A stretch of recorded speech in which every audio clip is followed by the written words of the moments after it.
Hi hello welcome to post 360. నేను మీ మురళీ రాపల్లి. చాలా మంది మా ఛానల్ చూస్తూ ఉన్నారు, మంచిగా ఎంకరేజ్ చేస్తున్నారు. అయితే ఈరోజు మనం మాట్లాడుకోబోయే టాపిక్ తీన్మార్ మల్లన్న. ఈ తీన్మార్ మల్లన్న అనే వ్యక్తి ఒక రాజకీయ అవినీతి పరుడా అనే విధంగా చర్చ జరుగుతూ ఉంది బయట. ఎందుకంటే చాయ్ పైసల కోసం అయ్యా ఒక చాయ్ పైసకి మీరు తాగి ఒక టీ డబ్బులు నాకు ఇవ్వండి అంటూ తన ప్రస్థానాన్ని సాగించిన వ్యక్తి ఇప్పుడు వందల కోట్ల రూపాయల ఆస్తులు ఎక్కడి నుంచి సంపాదించాడు అనే దానికి మాత్రం సమాధానం లేదు. అయితే గతంలో పొలిటికల్‌గా చాలా ట్రై చేశారు. బీజేపీ తోటి, ఆ పార్టీతో, ఈ పార్టీతో కలిసి కాంగ్రెస్‌తో కూడా కలిసి తన రాజకీయంగా ఎదగాలని చూసాడు. ఇప్పటి వరకు ఎప్పుడూ ఎదగలేదు. కానీ కాంగ్రెస్ గవర్నమెంట్ అధికారంలోకి వచ్చిన తర్వాత మాత్రం ఎమ్మెల్సీగా తను గెలవడం జరిగింది. ఆ ఎమ్మెల్సీగా తను ఇప్పుడు కాంగ్రెస్ పార్టీలో కొనసాగడం జరుగుతూ ఉంది.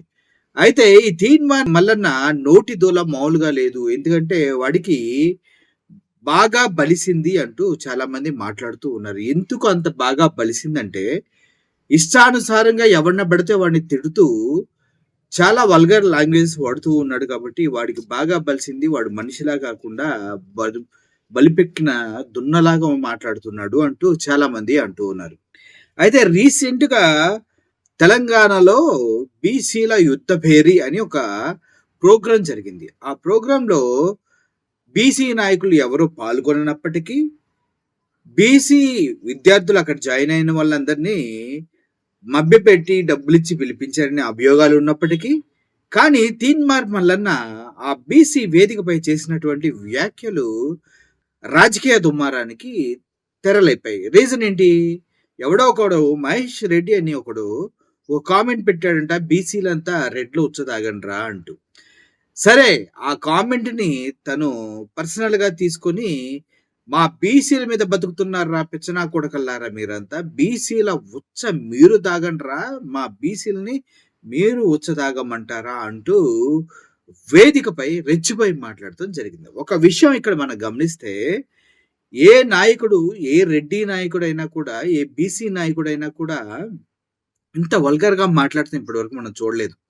ఎందుకంటే ఎవడో ఒకడు కౌన్ కిస్క గొట్టంగాడు పెట్టిన మెసేజ్. అయితే మల్లన్న పైన ఉన్న అభియోగాలు ఏంటంటే, ఇలా ఎవడితో ఒకడితో మెసేజ్ పెట్టించుకొని ఆ మెసేజ్ పైనే తను రాద్ధాంతం చేయడానికి ఫిక్స్ అయిపోతాడు. ఆ విధంగా వాడు మహేష్ అనే వ్యక్తి మెసేజ్ పెట్టించుకొని దానిపైన ఇలా ఇష్టానుసారంగా రెడ్డులను టార్గెట్ చేస్తూ మాట్లాడాడంటూ మాట్లాడటం కూడా జరుగుతుంది. అయితే ఇందుట్లో వాస్తవ అవాస్తవాలు మనకు తెలియనప్పటికీ ఇలా గతంలో కూడా మల్లన్న చేశాడని చెప్తూ ఉంటారు. ఓవరాల్‌గా చూసుకుంటే ఇటు ఆంధ్రప్రదేశ్‌లో కానీ, ఇటు తెలంగాణలో కానీ రెడ్లకున్న ప్రాముఖ్యతని, రెడ్లకున్న ఇంపార్టెన్స్‌ని తగ్గించే ప్రయత్నము 2 రాష్ట్రాల్లో తీవ్ర స్థాయిలో జరుగుతూ ఉన్నదనటంలో ఎటువంటి ఆశ్చర్యం లేదు. ఎందుకంటే మొన్నటిగా మొన్న ఏబీ వెంకటేశ్వరరావు కూడా ఆయన అదే మాట్లాడాడు.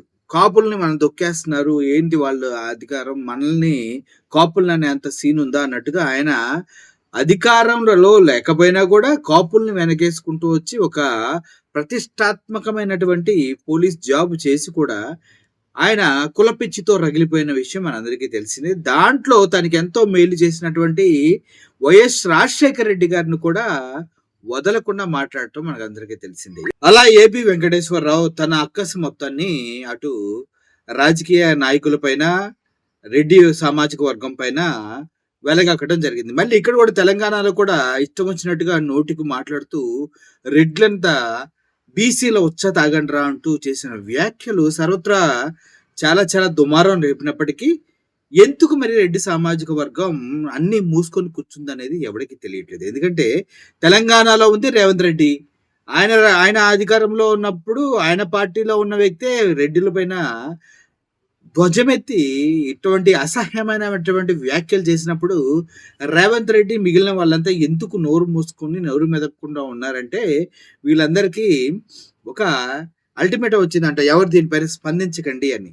ఒకవేళ స్పందిస్తే నిజంగానే రెచ్చిపోయి మళ్ళీ మాటలు పెరిగి ఇది ఎక్కడ తీవ్ర రూపం దాలుస్తుందో అనేసి ఆలోచించినట్టు అర్థమవుతుంది. కానీ వాస్తవానికి మనం గమనించినట్లయితే ఇప్పటి వరకు ఆంధ్రప్రదేశ్లో ఎక్కడ చూసినా ఒక విధమైనటువంటి కుల వ్యవస్థ, కులానికి సంబంధించినటువంటి వారికి ఓట్లు వేయటాలు, కులాన్ని పెద్ద పీట వేసి కాపాడుకోవటాలు చూసాం కానీ, తెలంగాణలో ఆ కులానికి సంబంధించినటువంటి ఇంపార్టెన్స్ చాలా తక్కువుంటది.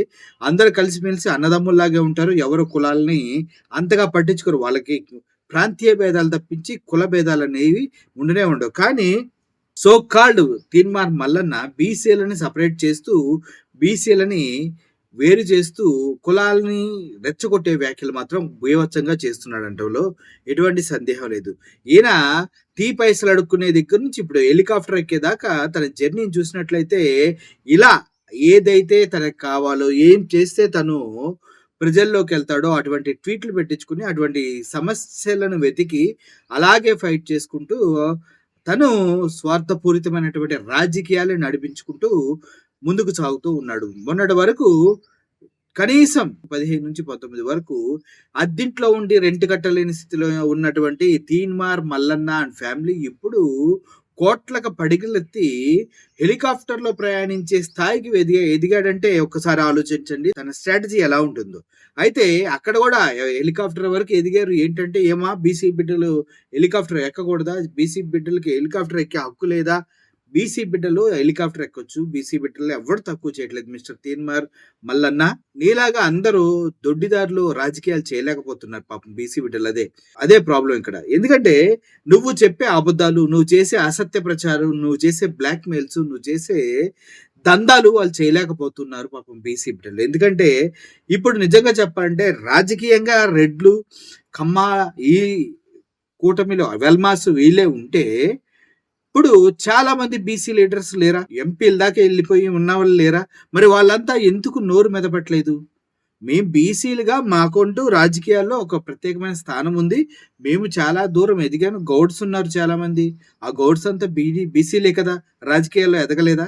రాజకీయంగా వారికంటూ ఒక సుస్థిరమైన స్థానాన్ని ఏర్పరచుకోలేదా? రెడ్డి సామాజిక వర్గమే, కాపు సామాజిక వర్గమే, వెలమ సామాజిక వర్గమే సీఎంలు అవుతూ ఉన్నారంటే అది నిజంగా చెప్పాలంటే బీసీల చేతగాని తనమేనే చెప్పాలి. మీరు ఓట్లేసేదేమో రెడ్డిలకి, కాపులకి, వెలమాలకి. కావాల్సిందేమో మీ బీసీ నాయకుడిని కోరుకుంటే ఎలా కుదురుతుంది? సో ఓవరాల్‌గా ఈ గేమ్ మొత్తం మనం ఆలోచించినట్లయితే తను చేసిన వ్యాఖ్యలు ఎంత జుగుప్సాకరమైనవో, రెడ్డిలు వాళ్ళ ఉచ్చ తాగాలి అని చెప్పడం ఎంత దరిద్రమైన మాటలో ప్రతి ఒక్కరికి తెలుసు. ఇటువంటి మాటలను సమర్థించుకుంటూ తీన్మార్ మల్లన్న అనేటువంటి ఇటువంటి చెత్త రాజకీయాలు చేసే వేస్ట్ ఫెలోని గనక ఎంకరేజ్ చేసుకుంటూ వెళ్తే ఫ్యూచర్‌లో తెలంగాణలో కూడా కుల ఘర్షణలు జరిగే అవకాశం ఉంది. అర్థం చేసుకోండి. మీరు ఎలక్షన్‌లో గనక గెలిస్తే రాజకీయ నాయకుడైతే ఆస్తి మొత్తాన్ని ప్రజల పేరున రాస్తా అని చెప్పినటువంటి తీన్మార్ మల్లన్న ఇప్పుడు ఆస్తిని ప్రజల పేరున రాయడానికి సిద్ధంగా ఉన్నాడా? రాజకీయంగా ఎమ్మెల్సీగా ఎదుగుతూ ఉన్నావు కదా! ఎమ్మెల్సీగా నీకంటూ ఒక రాజకీయ పార్టీలో స్థానం ఉంది కదా! మరి నీ ఆస్తి ఎంత? దాన్ని ప్రజలకు ఎప్పుడు రాస్తున్నావు చెప్పు. ఎందుకంటే నువ్వే చెప్పావు కదా! సో ఓవరాల్‌గా కులాల మధ్య చిచ్చు పెట్టే ప్రయత్నంలో తీన్మార్ మల్లన్న ఇటువంటి అసహ్యమైన వ్యాఖ్యలు చేయటం చాలా చాలా శోచనీయం. ఇటువంటి దరిద్రపు రాజకీయాలు చేసే ఆ అవినీతి పరుల్ని ఎంకరేజ్ చేయకూడదని తీన్మార్ మల్లన్ని దొరికిన చోట దొరికినట్టు రివర్స్ ఓటింగ్ ఏసి ఓడించాలని మనసారా కోరుకుంటున్నాం. ఎందుకంటే దరిద్రుల్ని మనం ఎంకరేజ్ చేయకూడదు. బీసీలు నిజంగా కావాలంటే బీసీ లీడర్స్ ఇప్పుడు తెలంగాణలో చాలా మంది ఉన్నారు. వాళ్ళని ఎన్నుకోండి, వాళ్ళకి సపోర్ట్ చేయండి.